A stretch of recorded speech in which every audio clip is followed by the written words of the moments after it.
Hello, ShortMeTina, once again from ShortMeTina.com. With my nightly market recap, I would like to welcome everyone that is new to my channel. Again, welcome and thank you for tuning in. For those that are revisiting my channel, I want to say thank you so much for the continued support. Before we kick it off, we're going to essentially recap a good deal of the stocks that we recapped yesterday, but I do want to have folks make note that the stock market will be closed this Monday in observation of several presidents' holiday or President's Day. All right, so this week we kind of veered from what we normally do. Typically, we start off with recapping the overall markets, and we did that via the S&P 500 and the IWM. I do believe it's just sort of, one of my trading mantras, overall markets first, individual stocks second. And what I mean by that is that, depending on what the overall market is doing, that should dictate what your that should dictate the direction or the trades you take in your portfolio. In other words, in a bullish market, right, majority of your stocks in your portfolio should be on the long side. Conversely, in bear markets, right, sustained bear markets, a majority of your position should either be short or you should be in cash. And so I always look to the markets first to dictate the positions or the direction of my positions, okay? So that's out the way. We are starting it off with the QQQ. We closed at 171.94 today. This entire week overall, we've seen a trending market. The market has been up. I am very surprised. Again, considering we're up about north of 20%, or maybe we're tethering on 20% from the December 21st lows of, what was the low in December? 143.46 for the QQQ. Sitting here at 171, we've rallied almost 30 points. Again, up about 20%. And I do believe, and I think it's healthy if we have pullbacks, right? We haven't really had a pullback since December 21st. The rally has been extremely strong. And I am happy that I decided to go long when the markets were selling off, because I know how to buy fear. I've been trading for I've been trading for a very long time. Let's say I've been in the markets for over 15 years. And so I've realized if you know how to buy fear in the correct way, you generally get out ahead. And I don't think that this bull market wants to end. And I am glad if it doesn't want to end, because like I said, it's far better to make money on the long side, right? You can make money shorting, but shorting is not like it's not a long-term strategy. It's more so like a shorter term, in my opinion, shorter term intermediate strategy. But I'm getting off tune, or I'm getting off topic. If you want more information like that, definitely head on over to our website, ShortMeTina.com, and sure to sign up. I talk about a lot of these things, again, that I've learned trading the markets for so long. At any rate, again, Extreme rally this week, closed at 171.94, a good way to lead us into the weekend. Pay attention to resistance of around 173. We've had troubles holding or getting above that level dating back to October when the crash initially started. You can see here, if you fast forward to November, we made an attempt, couldn't do it. Made an attempt in November again, couldn't do it. Looks like we're going to make another attempt in February. Let's see if the third or the fourth time is the charm. I'm paying attention to 173 going into next week. What else do we have? All right, the Dow Jones, DIA, similar story, except we clearly pierced through resistance here of around 255. Closed at 258.65. It seems like there's a bit of overhead here at around 260. So again, going into next week, let's pay attention to 260. We can call that secondary resistance level. So let's pay attention to that. What else do we have? Ticker AMRN daily chart. Let's just focus in here. Price action starting mid-January. We closed at 1766.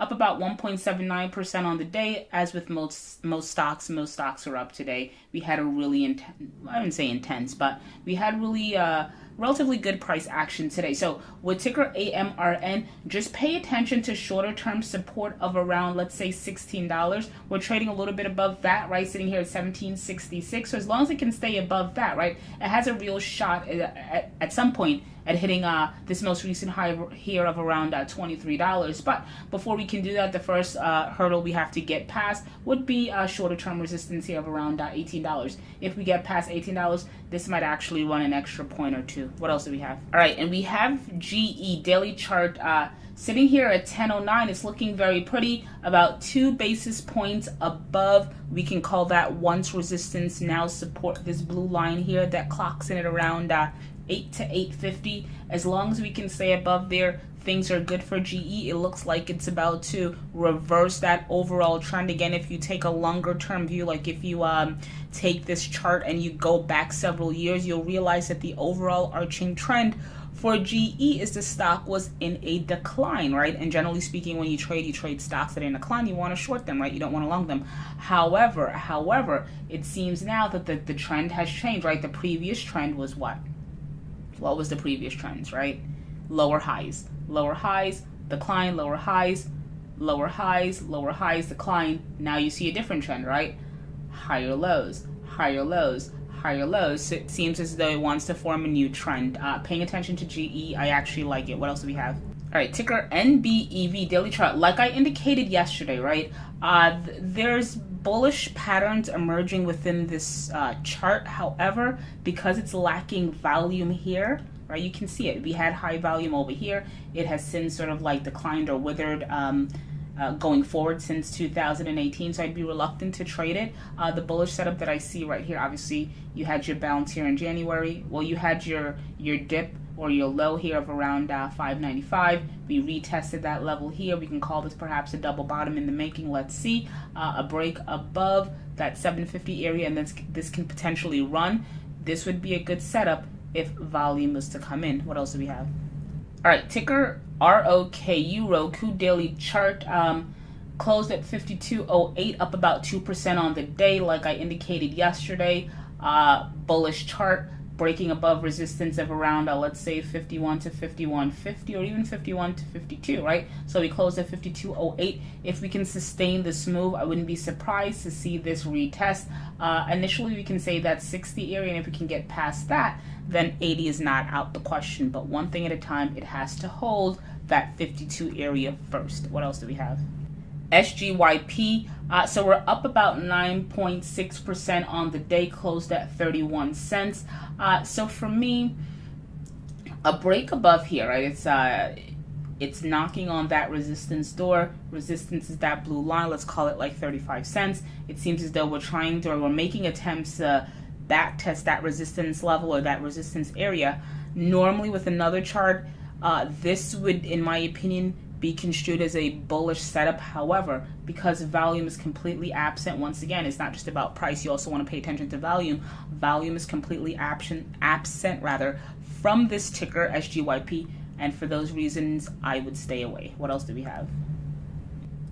GSM, like I indicated before, again, well, a couple of things. It's up 5% on the day, closed at 216. Like I indicated before, it's not necessarily the most bullish setup. However, if you're looking for a trade on the long side, wait until it gets to support of around $1.50, and then I would consider going long. Until then, you're kind of, and also too, there really isn't much volume in there. So chasing here might not necessarily be the best of ideas. I wouldn't do that. What else do we have? BPMX off a little on the day, closed at 9 cents. Similar story to yesterday. And like I indicated, if we broke 10 cents, which we did, there's a strong possibility we're going to revisit 5 cents. As you can see here, there's no volume, and also in addition to there being no volume, all you have is sellers in the stock. You need folks to come in, new buyers to come in to drive the price of the security up. Hence why I think it's going to break 9 cents and revisit 5. And at that point, maybe you might see some buyers step into a bounce for a retest of that 9 to 10 cents area. I wouldn't trade it until then. That's just my opinion. What else do we have? All right, ticker MARA, up about 3% or north of 4% on the day. closed at 54 cents. So again, not necessarily the most bullish chart to trade. Why? Because the stock is in overall downward trend movement, right? You don't want to trade stocks on the long side that's declining. That doesn't make any sense, right? You want to trade stocks that have a clear uptrend, and this does not have that. Not to mention, it's not too far off of all-time lows, hence why I don't necessarily think this is the best stock to trade. There are other stocks out there to trade. So if you're in Mara and you're looking for trade ideas, you can head on over to ShortMeTina.com. Every Sunday night, I release a free watch list of stocks that I think that have the potential to do good things. So there's no reason to be stuck in these types of trades. What else do we have? And then we have ticker RWLK, up about 6% on the day, close to 32 cents. Again, not necessarily the best setup or the best stock to trade for a lot of reasons, especially considering the gap was more or less already filled. This gap of around 40 cents. Granted, we didn't quite get to 40 cents, but we went as high as 37.5, close enough. So I'm going to consider that quote-unquote gap filled. So sitting here 32 cents, again, not the best chart to be in. Volume is lacking, but one good thing is it's managed to remain above resistance, now support of around 25 cents. So if you're looking for a silver lining, that's it. What else do we have? So ticker HMNY off about 13% on the day. So you see a doji here yesterday, which is indicative of a trend reversal, but there needs to be follow through. No follow through today. We're off about 7%. We're trading under a penny now. I did a video yesterday, and someone, I don't know if they emailed me or they contacted me via one of my social media channels, and essentially said that my analysis was good. However, they're in this for fundamental reasons. Like, I'm not going to argue with that. Trade your plan. If if whatever you're doing has provided you with success, why change? However, if what you're doing allows you to continuously lose money, why are you still doing it?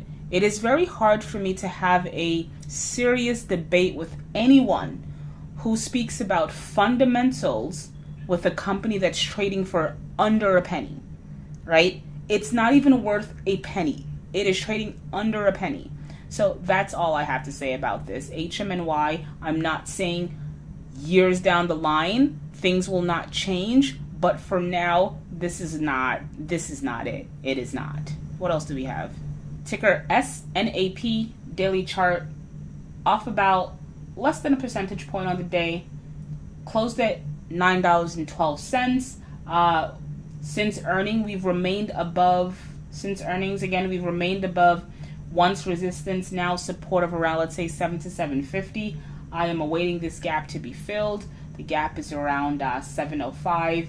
I think that would be a decent time to add to my already existing long position. What else do we have? All right, similar to some of the other penny stocks that I've traded, granted it's up about 1% on the day, closed at 101. I wouldn't really touch this. Again, you have to pay attention to volume. No one's in this stock, meaning no one in this stock means it can be easily manipulated, right? That's why you want to look for volume. You don't want to be in a stock that can be easily manipulated, because then that kind of leaves you, for lack of a better word, it kind of leaves you powerless, right? You have no control.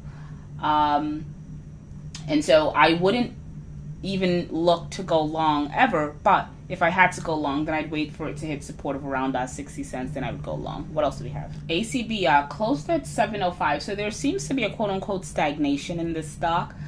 So it looks like it's figuring out its next move. Ideally for me, I'd want it to pull back and hold support of around 4 to 5, high 4s to low 5s. If it can do that, I think it would be a good area to long. And if it can do that, more than likely it will retest previous highs of around $12. But sitting here at 705, it's not doing much. But again, it's above those that area that I mentioned, that support level of high 4, low 5s.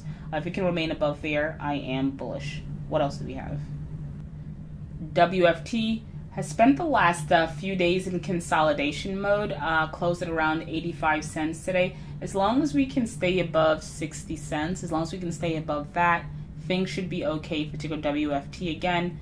At minimum, at least you have volume in there. Not necessarily the best chart to trade or the best stock to trade, again, because of the overall trend. It is in a decline, right? When you long stocks, you want to see it move the opposite direction. However, there's still a trade on the long side if it can stay above 60 cents. What else do we have? Tesla. Very relatively, in my opinion, easy stock to trade because it is trading within a well-defined channel. We can call the lower end of that channel 250. The higher end, we can say 380 or 390. Sitting here at 307, how do you want to play the channel? You wait until it gets to support, you buy it, that's how you play the channel. Again, sitting here at 307, I wouldn't touch it. But for me, overall, I've been in the intermediate and the longer term. I've always been a Tesla bull, so I'm going to remain bullish in the intermediate and longer term. What else do we have? And so we're going to round it out with Canada Goose down about 2% on the day. We closed at 50.11. The low was 49.85. I'm expecting more selling going into next week, and that would be welcomed very much so by me. We've traded in and out of Canada Goose within our premium member community. We've made tons of money. As you can see, annotations on the chart. That's how I tend to look at charts. I like to make little annotations to see exactly why I'm entering the chart, what sort of patterns or signals I'm responding to. And if you're trading, granted, you might not be responding to the same signals that I do, but ensure that you're responding to at least some sort of signals. At any rate, we're going to cap it at that. I am still bullish on Canada Goose in the intermediate and longer term. Stocks do a lot of things in the shorter term, and it looks like it wants to pull back, which in my opinion would be a good buying opportunity. All right, so we're going to cap it there. ShortMeTina once again from ShortMeTina.com. If you enjoyed any part of this video, do me or do us a solid here at the ShortMeTina community. One, just drop a comment in the YouTube section, all right? You can thumbs up, thumbs down. If you're in any of the stocks that I've mentioned, let me know if you're long, short, have you made money, have you lost money, where you're looking to take profits, what concerns you about the stock. Just get engaged, throw out questions. You'd be surprised, how many other people may actually have an answer to your question or might be thinking the same thing. Again, the objective here is for us to help each other out, right? I've been trading for a very long time. I've been a stock market participant for close to 2 decades now, so I've learned a lot. Some pretty painful lessons, but lessons nonetheless, right?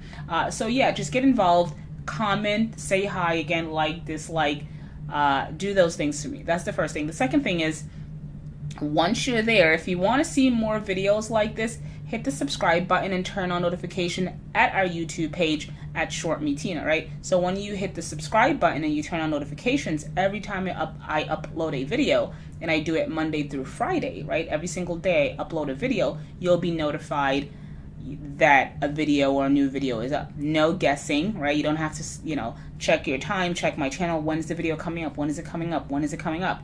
If you hit that subscribe button, it'll alert you the minute that I upload a video. And lastly, head on over to ShortMeTina.com, sign up, become a member. Thank you for listening, and as always, come on, baby, light my fire. Come on, baby, light my fire. Try to set the night on fire. The time to hesitate is through. No time to wallow in the mire. Try now, we can only lose, and our love become a funeral pyre. Come on, baby, light my